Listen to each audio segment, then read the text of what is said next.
Hello students, Navankur Vidyapeeth के DG lessons from the house of Navankur में आप सबका स्वागत है। आज हम पढ़ने जा रहे हैं कक्षा 7 विषय विज्ञान का पाठ 12 जिसका नाम है पादप में जनन का अभ्यास प्रश्न। तो देखते हैं प्रश्न नंबर 1। रिक्त स्थानों की पूर्ति कीजिए।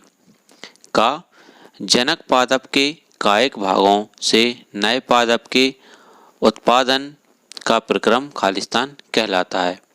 उत्तर है कायिक प्रवर्धन। खा ऐसे पुष्पों को जिनमें केवल नर अथवा मादा जनन अंग होता है खालिस्तान पुष्प कहते हैं। उत्तर है एक लिंगी। गा परागकणों का उसी अथवा उसी प्रकार के अन्य पुष्प के परागकोश से वर्तिकाग्र पर स्थानांतरण का प्रक्रम खालिस्तान कहलाता है। उत्तर है परागण। घा नर और मादा युग्मकों का युग्मन खालिस्तान कहलाता है। उत्तर है युग्मनज। चा बीज प्रकीर्णन खालिस्तान और खालिस्तान के द्वारा होता है। उत्तर है पवन जल जंतुओं। प्रश्न नंबर 2। अलैंगिक जनन की विभिन्न विधियों का वर्णन कीजिए, प्रत्येक का उदाहरण दीजिए। उत्तर अलैंगिक जनन की विधियां। पहला है कायिक प्रवर्धन विधि। इस विधि में पादप के मूल, तने, पत्ती अथवा कली, मुकुल जैसी किसी कायिक अंग द्वारा नया पादप प्राप्त किया जाता है। उदाहरण गुलाब के पौधे की एक शाखा का पर्व संधि से काटकर शाखा का एक टुकड़ा निकाल लिया जाता है। इस टुकड़े को कलम कहते हैं। कलम को सीधा खड़ा करके इसका कुछ भाग मिट्टी में दबा देते हैं। कलम को प्रतिदिन पानी देते हैं। कुछ दिन बाद इससे जड़ और पत्तियां निकलने लगती हैं। दूसरा मुकुलन विधि। मुकुलन विधि में कोशिका से एक उभार के समान बाहर की ओर एक रचना निकलती है।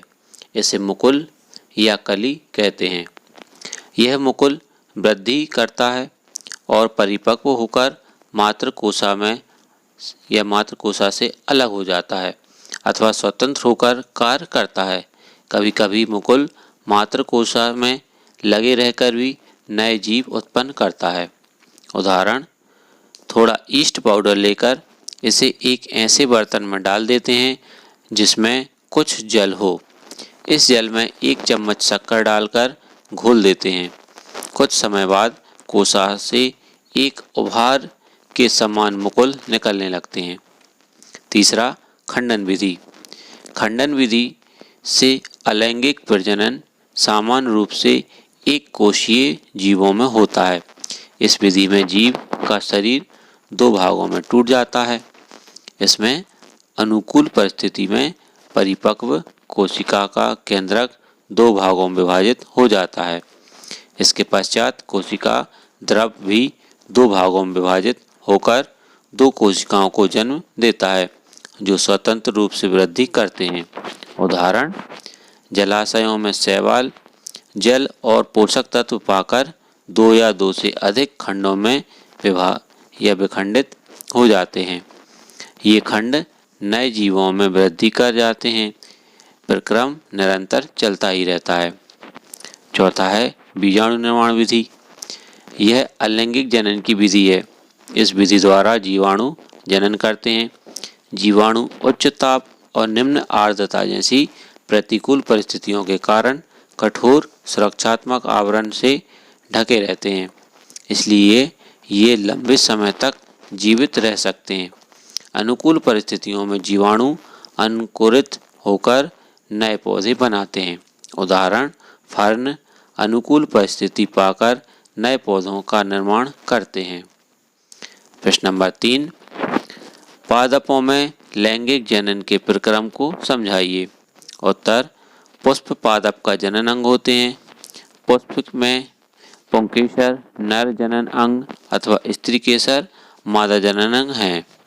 पुंकेसर में परागकोश होता है जिसमें परागकण होते हैं जो नर युग्मकों को बनाते हैं। स्त्री केसर में अंडाशय होते हैं। अंडाशय में एक या अधिक बीजांड होते हैं। मादा युग्मक यानी कि अंड का निर्माण बीजांड में होता है। लैंगिक जनन में नर और मादा युग्मकों के युग्मन से युग्मनज बनता है। युग्मनज भ्रूण के रूप में विकसित होता है। प्रश्न नंबर 4, अलैंगिक और लैंगिक जनन के बीच प्रमुख अंतर बताइए। तो उत्तर, लैंगिक और अलैंगिक जनन में अंतर। तो देखते हैं अलैंगिक जनन और लैंगिक जनन। लैंगिक जनन में नंबर 1, लैंगिक जनन में नर और मादा दोनों की आवश्यकता होती है।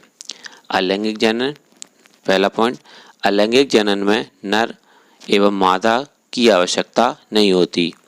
लैंगिक जनन में दूसरा पॉइंट, नए जीव की उत्पत्ति दोनों से होती है। अलैंगिक जनन दूसरा पॉइंट, नए जीव की उत्पत्ति एक ही जनक से होती है। लैंगिक जनन तीसरा पॉइंट, इसमें निषेचन की क्रिया होती है। अलैंगिक जनन में तीसरा पॉइंट, इसमें निषेचन की क्रिया नहीं होती। प्रश्न नंबर 5, किसी पुष्प का चित्र खींचकर उसमें जनन अंगों को नामांकित कीजिए। उत्तर, पुष्प के जनन अंग। इन चित्रों को ध्यान से देखें और सही तरीके से बनाने का प्रयास करें। जिसमें देखते हैं आप, पुंकेसर दिया है पहले नंबर पे, जिसमें सबसे ऊपर योजी परागकोश दिए गए हैं और पुतंतु दिया गया है। दूसरे नंबर पर स्त्री केसर दी गई है जिसमें सबसे ऊपर वर्तिकाग्र और एक नलिका के रूप में वर्तिका दी है और सबसे नीचे अंडाशय दिया है और उसके अंदर बीजांड दिए हैं और सबसे नीचे पुष्पासन दिया है। प्रश्न नंबर 6, स्वपरागण और परपरागण के बीच अंतर बताइए। उत्तर है स्वपरागण और परपरागण में अंतर। सबसे पहले स्वपरागण देखते हैं। जब किसी पुष्प के परागकण किसी पुष्प के वर्तिकाग्र पर गिरते हैं तो इसे स्वपरागण कहते हैं। परपरागण देखते हैं। जब किसी एक पुष्प के परागकण किसी अन्य पुष्प के वर्तिकाग्र पर गिरते हैं तो इसे परपरागण कहते हैं। प्रश्न नंबर 7, पुष्पों में निषेचन का प्रक्रम किस प्रकार संपन्न होता है। उत्तर देखते हैं। पुष्पों में निषेचन, पुंकेसरों के परागकोशों से परागकण स्त्री केसर के वर्तिकाग्र पर पहुँचते हैं। यहाँ इनका अंकुरण होता है जिसके फलस्वरूप पराग नलिका बनती है। पराग नलिका वर्तिका में प्रवेश करके अंडाशय में पहुंचती है। अंडाशय में बीजांड होते हैं जिसमें अंकुरण होता है। पराग नलिका बीजांड में नर युग्मक छोड़ती है। नर एवं मादा युग्मक मिलकर युग्मनज बनाते हैं। इस प्रकार पुष्पों में निषेचन की प्रक्रिया होती है। निषेचन के पश्चात बीजांड और अंडाशय परिवर्धित होकर क्रमशः बीज एवं फल बनाते हैं।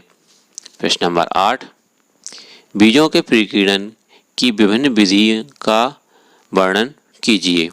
उत्तर है, प्रकृति में पादप के फलों और बीजों का प्रकीर्णन पवन, जल और जंतुओं द्वारा होता है। तो देखते हैं पहला पॉइंट, पवन द्वारा प्रकीर्णन। कुछ पादपों के पंख युक्त बीज जैसे सहीजन या ड्रमिस्टक, द्विफल या महफिल, घासों के हल्के बीज, मदार के रोमयुक्त बीज, सूरजमुखी के रोमयुक्त फल पवन के साथ उड़कर सुदूर स्थानों तक चले जाते हैं और वहां जाकर प्रकीर्णित हो जाते हैं। दूसरा है जल द्वारा प्रकीर्णन। कुछ बीज अथवा फल जल के द्वारा प्रकीर्णित होते हैं। ऐसे बीजों के आवरण स्पंजी अथवा तंतुमय होते हैं जिससे वे जल में आसानी से तैरते हुए एक स्थान से दूसरे स्थान को चले जाते हैं, जैसे नारियल। तीसरा है जंतुओं द्वारा प्रकीर्णन। कुछ बीजों का प्रकीर्णन जंतुओं द्वारा होता है। इस प्रकार के बीजों में ऐसी संरचनाएं होती हैं जिससे ये जंतुओं के शरीर से चिपक जाते हैं और दूसरे स्थान तक पहुंच जाते हैं।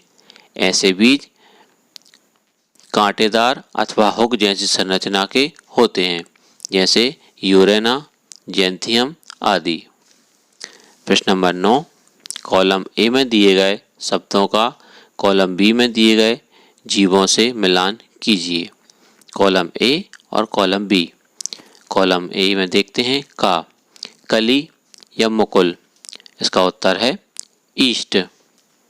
खा, आँख, जिसका उत्तर है आलू। गा, खंडन, जिसका उत्तर है स्पाइरोगायरा। घा, पंख, जिसका उत्तर है मैपल। जा, जीवाणु, जिसका उत्तर है डबल रोटी की फफूंद। प्रश्न नंबर 10, सही विकल्प पर सही निशान लगाइए। का, पादप का जनन भाग होता है, उसका पहला पत्ती या पर्ण, दूसरा तना, तीसरा मूल, चौथा पुष्प। इसका सही उत्तर है चौथा पुष्प। खा, नर और मादा युग्मक के युग्मन का प्रक्रम कहलाता है। पहला निषेचन, दूसरा परागण, तीसरा जनन, चौथा बीज निर्माण।